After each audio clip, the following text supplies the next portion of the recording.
मुजम्मिलच्या घरातून पोलिसांनी डायरी आणि नोटबुक हस्तगत केलं। या डायरीत दहशतवादाची कटाची माहिती मिळाली आहे। या डायरीमध्ये 8 ते 12 नोव्हेंबर पर्यंतच्या प्लॅनिंगचा उल्लेख असल्याची माहिती आहे। या दहशतवादी कटाची अनेक दिवसांपासून आखणी सुरू होती असंही या डायरीतून स्पष्ट होत आहे। डॉक्टर उमरच्या घर क्रमांक 4 आणि मुजम्मिलच्या घर क्रमांक 13 मधून ही डायरी मिळाली। दरम्यान 360 किलो स्फोटकं मिळालेलं ठिकाण डॉक्टर मुजम्मिलच्या घरापासून 300 मीटरवर असल्याचं समजतंय। या डायरी आणि नोटबुकमध्ये अनेक कोडवर्ड्स वापरण्यात आले, तर डायरीत 25 जणांची नावं मिळाली असून यातील बहुतांश लोक हे जम्मू काश्मीर फरीदाबाद या परिसरातले रहिवासी असल्याची माहिती मिळते। दिल्ली स्फोटातील 8 संशयित दहशतवाद्यांनी एकूण 4 शहरात स्फोट घडवण्याचा कट आखला होता अशी माहिती समोर येते। 4 शहरात एकाच वेळी स्फोट घडवण्याचा कट होता। या दहशतवाद्यांनी दोघांचे 4 ग्रुप बनवले होते, तर प्रत्येक ग्रुपकडे आयडी स्फोटकं ठेवली जाणार होती अशी माहिती तपासातून समोर आली आहे।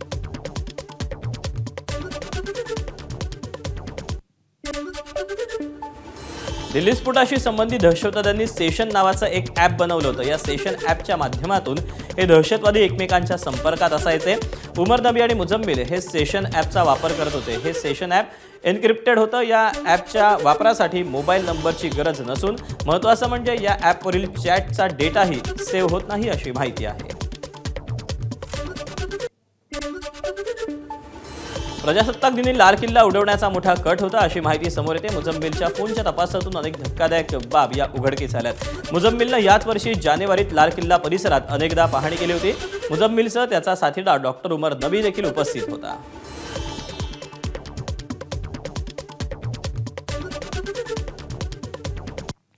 फरीदाबादमध्ये जैश मॉडेलमध्ये जिच्याकडे मोठ्या प्रमाणात स्फोटकं सापडली त्या डॉक्टर शाहीनचं कानपूर कनेक्शन समोर आलं।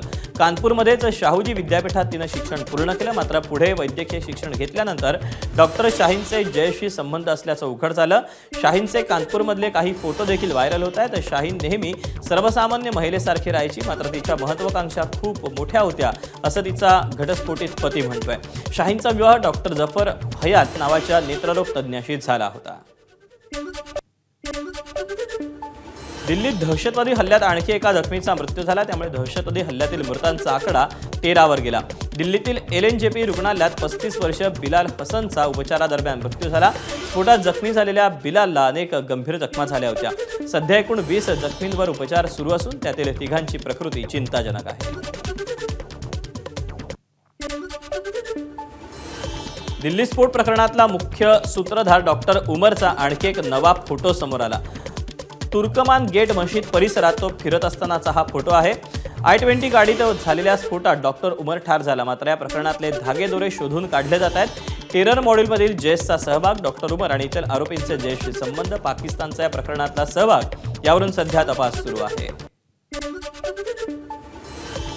दहशतवादी डॉक्टर उमरचे 50 ठिकाणचे CCTV फुटेजेस पोलिसांच्या हाती लागल्याची सूत्रांची माहिती आहे। डॉक्टर उमरनं दिल्लीतील अनेक भागात प्रवास केल्याची माहिती मिळते। दिल्लीतील अनेक भागांमध्ये उमरनं गाडीही चालवली। दिल्ली मुंबई एक्सप्रेसवेवरील एका धाब्यावर देखील डॉक्टर उमरनं गाडीतच रात्र काढली, तर बदरपूर बॉर्डरवरून तो दिल्लीत आल्याची देखील माहिती मिळते।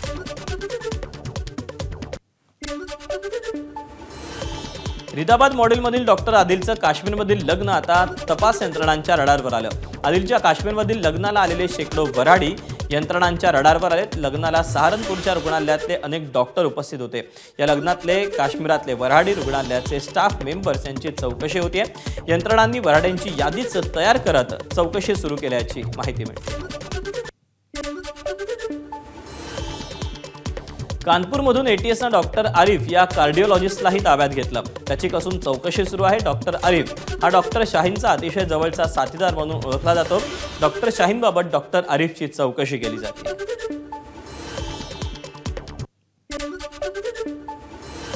दिल्ली दहशतवादी हल्ल्यात वापरलेली I-20 चालवणारा डॉक्टर उमरच होता यावर शिक्कामोर्तब झालं। डॉक्टर उमरच्या DNA रिपोर्टवरून शिक्कामोर्तब झालंय। I-20 कारमधून हाडांचे अवशेष आणि दातांचे तुकडे ताब्यात घेतले होते। डॉक्टर उमरच्या आईच्या DNAशी त्यांची पडताळणी करून तो चालक उमरच होता याची निश्चिती झाली।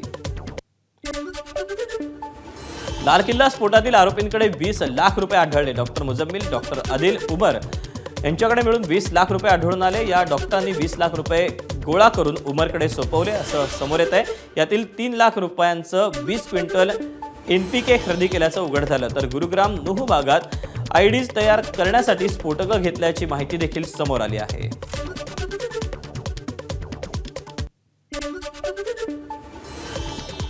स्फोट झाला त्या भागाची स्थिती खूपच भीषण आहे. अजूनही तिथे वेगवेगळ्या भागात मानवी शरीरांचे तुकडे सापडत आहेत. जैन मंदिराच्या मागच्या बाजूला एका इमारतीच्या सज्जावर एक मानवी हात जळालेल्या अवस्थेत सापडला. दिल्ली स्फोटानंतर जम्मू आणि काश्मीर पोलिसांनी शोपियान इथले रहिवासी इमाम इरफान अहमदसह 7 जणांना अटक केली. डॉक्टरांना कट्टरपंथी बनवण्यात इरफाननं महत्त्वाची भूमिका बजावल्याचा आरोप आहे, परंतु त्याच्या कुटुंबानं हे आरोप फेटाळले. जम्मू आणि काश्मीर पोलिसांनी हरियाणातील मेवातमध्ये एका मौलवीलाही ताब्यात घेतलं. इश्तियाकला श्रीनगरला आणण्यात आलं. तो फरीदाबादमधील अल फलाह विद्यापीठ कॅम्पसमध्ये भाड्याच्या घरात राहत होता. पोलिसांनी त्याच्या घरातून 2500 किलोग्रामहून अधिक अमोनियम नायट्रेट, पोटॅशियम क्लोराईड आणि सल्फर जप्त केला.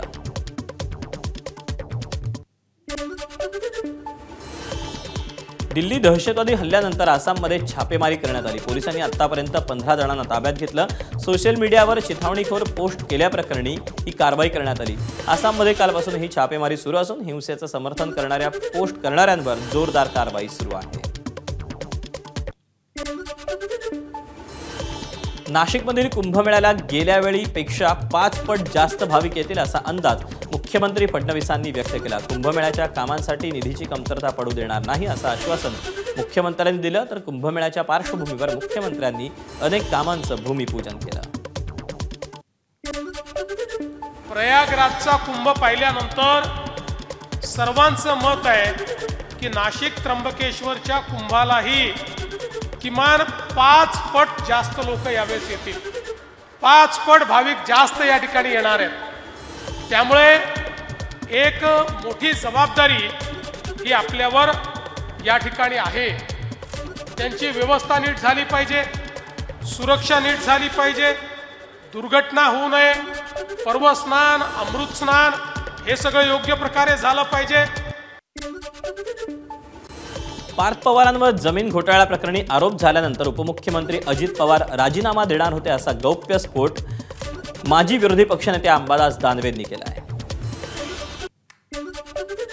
माझ्या माहितीप्रमाणे त्या दिवशी वर्षावरच्या बैठका झाल्या. अजितदादांनी द्वेषाने, रागाने सरकारमध्ये बाहेर पडून सरकारला पाठिंबा देतो इतपर्यंतची भूमिका घेतल्याचं आमच्या कानावर, माझ्या तरी कानावर आहे. मी नव्यानं बोलतोय की जे कानावर आहे ते सांगतो मी, तर कुठं बाहेर येईल. आणि म्हणून अशा याच्या कारणामुळं अजितदादा आणि पार्थ पवारांना वाचवलं जातंय असं मला वाटतं. पुण्यातल्या जमीन खरेदी गैरव्यवहार प्रकरणावरून सामाजिक कार्यकर्त्या अंजली दमानिया यांनी उपमुख्यमंत्री अजित पवारांच्या राजीनाम्याचीच मागणी केली. अजित पवार हे उपमुख्यमंत्री आणि पुण्याचे पालकमंत्री आहेत, त्यामुळे निष्पक्ष चौकशी कशी होणार असा सवाल दमानियांनी विचारला. अंजली दमानियांच्या मागणीला अजित पवारांनी उत्तर दिलं. माझ्या सत्सद विवेक बुद्धीला स्मरून निर्णय घेईन असं दादा म्हणाले. की ही जी आहे ती पॉवर ऑफ अटॉर्नी आहे, ही रजिस्टर्ड पॉवर ऑफ अटॉर्नी मुळात बिलकुल नाहीये. आणि जर ही नीट वाचून बघितली तर याच्यात विक्रीची सही करण्याचे अधिकार नाहीयेत. तर पहिला प्रॉब्लेम की ते रजिस्टर्ड नाहीये, दुसरा प्रॉब्लेम विक्रीची सही करण्याचे अधिकार नाहीयेत, आणि तिसरा प्रॉब्लेम की ती विक्रीचे पॉवर घेऊन उपयोग काय. ती जमीनच जर त्यांच्या नावावर नसेल तर हे सगळे उद्योग करून हे जे केलेलं आहे ते एक भयानक मोठं फ्रॉड आहे.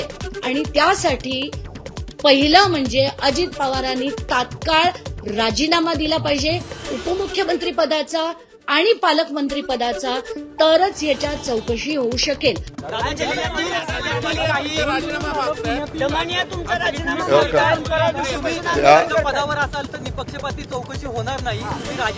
माझ्या सद्विवेक बुद्धीला स्मरून मला जे योग्य वाटेल ते मी करीन.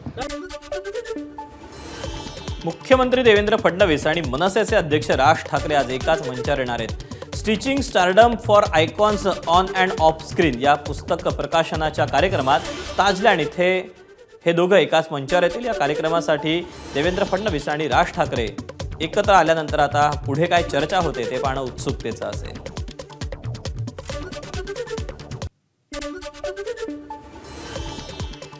आय लव्ह मोहम्मद नंतर आता अमरावतीत इस्लामिक इन्फॉर्मेशन सेंटरचे फलक लागलेत.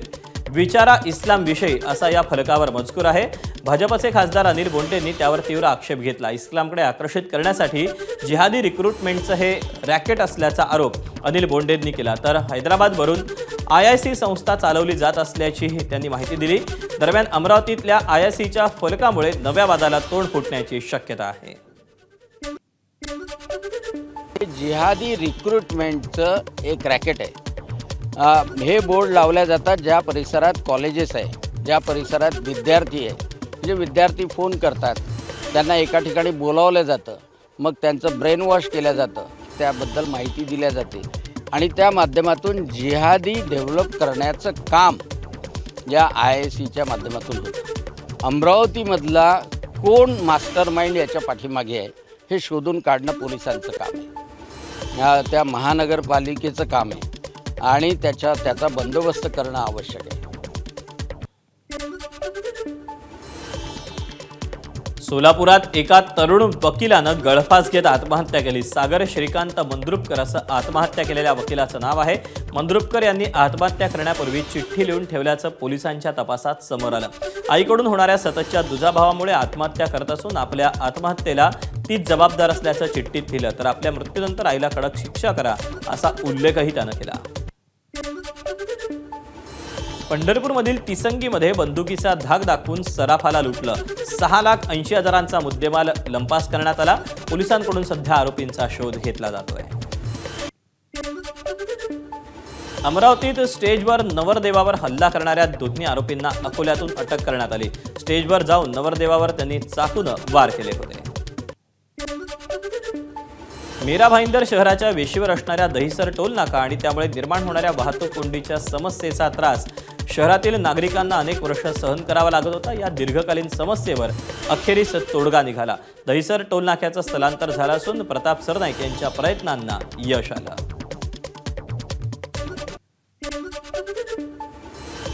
धाराशिवच्या अपसिंगामध्ये जलजीवन योजनेचं काम निकृष्ट झाल्याचं समोर येत आहे.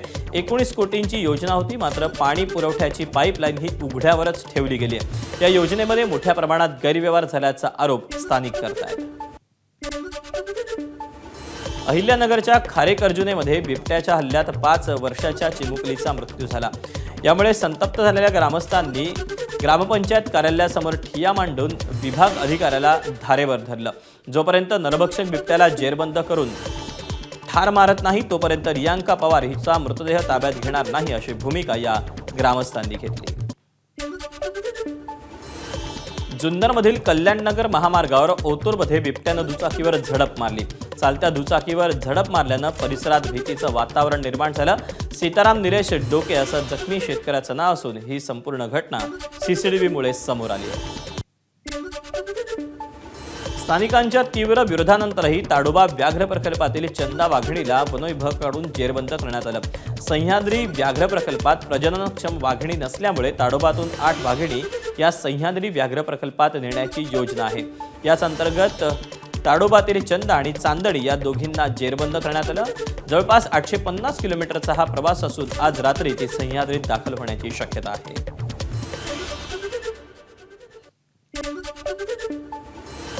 लांबलेल्या परतीच्या पावसाचा शेतमालाच्या उत्पादनावर मोठा परिणाम झाला.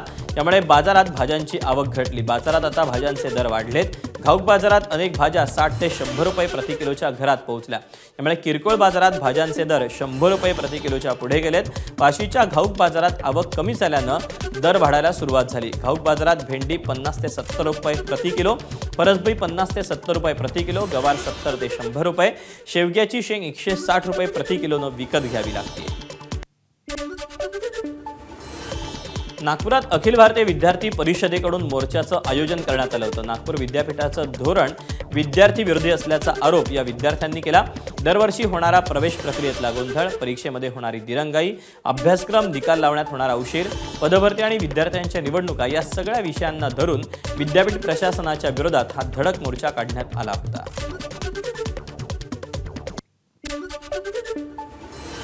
चौतीसाव्या वर्षीही लग्न न जुळल्यानं तरुणानं शरद पवारांना पत्र लिहून पत्राद्वारे लग्नाबाबतची कैफियत मांडली. पवार अकोल्याच्या दौऱ्यावर होते. त्यावेळेला या मुलानं लग्नाबाबतचं पत्र त्यांना दिलेलं आहे.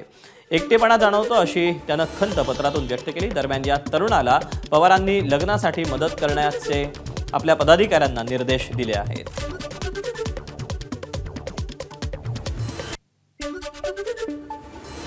राष्ट्रवादी काँग्रेस शरदचंद्र पवार पक्षाचे ज्येष्ठ नेते अनिल देशमुख आहे. अनिलजी, शरद पवार साहेब अकोल्याला गेले आणि एका तरुणाने चक्क लग्नाविषयी त्यांच्याकडे तक्रार मांडली, व्यथा मांडली. शरद पवार सर्व समस्यांमध्ये लोकांच्या मदतीला धावून येतात. या मानसिकतेतून त्या तरुणाने पत्र त्यांना दिलं. साहजिकच आहे की आता 4 दिवसापूर्वी माननीय शरद पवार साहेब जे अकोल्याच्या दौऱ्यावर होते, मी पण माननीय शरद पवार साहेबांच्या बरोबर होतो. त्यावेळेस एका तरुणाने त्यांना पत्र दिलं आणि मुंबईला गेल्यानंतर पवार साहेबांनी ते पत्र आम्हा सर्वांना दाखवलं, वाचून दाखवलं. आणि त्यामध्ये त्या मुलांनी पवार साहेबांना विनंती केली की मी ग्रामीण भागातील मुलगा आहे आणि माझं लग्न जुळत नाही. मिलिंद नार्वेकरांनी शिंदे फडणवीसांचे आभार मानलेत. MCA निवडणुकीत निवडून आल्यावर नार्वेकरांनी हे आभार मानलेले आहेत. ट्विटरवर पोस्ट करून त्यांनी हे आभार मानले.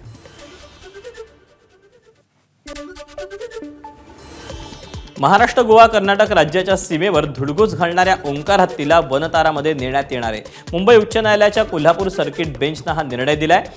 तशी समिती नेमावी अशी देखील सूचना कोर्टानं केली आहे. ओंकार हत्तीला वनतारामध्ये सोडण्याच्या हालचाली यामुळे आणखीन गतिमान होतील. मात्र ओंकार हत्तीचा नैसर्गिक अधिवास बदलणं धोक्याचं ठरू शकतं असा दावा, असा युक्तिवाद याचिकाकर्त्याच्या वकिलांनी केला आहे. लांबलेल्या परतीच्या पावसाचा शेतमालाच्या उत्पादनावर मोठा परिणाम झाला. यामुळे बाजारात भाज्यांची आवक घटली. बाजारात आता भाज्यांचे दर वाढले असून घाऊक बाजारात अनेक भाज्या 60 ते 100 रुपये प्रति किलोच्या घरात पोहोचल्या. सोन्याच्या दरांमध्ये पुन्हा एकदा वाढ झाली. सोन्याचा तोळ्याला 2600 रुपये इतका दर पाहायला मिळतोय. सोन्याचा भाव GST शिवाय 1,26,500च्या वर गेलाय. तर 3 दिवसात सोन्याच्या दरात 5,000ची वाढ पाहायला मिळते.